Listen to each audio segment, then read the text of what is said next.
कारण ती सातारची गादी मानाची गादी आहे, ती मराठ्यांची गादी आहे. त्याच्यामुळं आपण सगळ्यांनी त्या अँगलनी तिथं बघितलं पाहिजे.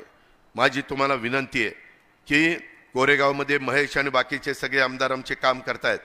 पाटणला पण शंभूराजला सांगितलंय, तुम्ही पालकमंत्री आहात, ह्याच्या आधी तुम्ही आणि पाटणकर नेहमी तुमचं 1000, 2000, 5000, 1000, 2000, 5000, 700, 800 असंच चालायचं. आता पालकमंत्रीच्या काळात जसं आबाच्या इथं मोठी कामं झाली तसं पाटणच्या परिसरात शिकार कामं झाली, तिथंही लीड चांगला त्या ठिकाणी मिळाला पाहिजे. अशा पद्धतीनं आपल्याला ही निवडणूक जिंकायची आहे. काही झालं तर जिंकायचीच आहे, बाकीचं माहीत नाही. आणि ते करण्याच्या करता मी माझी जबाबदारी पार पाडीन. आबांनी तुम्हाला जबाबदारी सांगितलेली आहे. तुम्ही आबाचा शब्द अंतिम मानता, आबा माझा शब्द अंतिम मानतात. आणि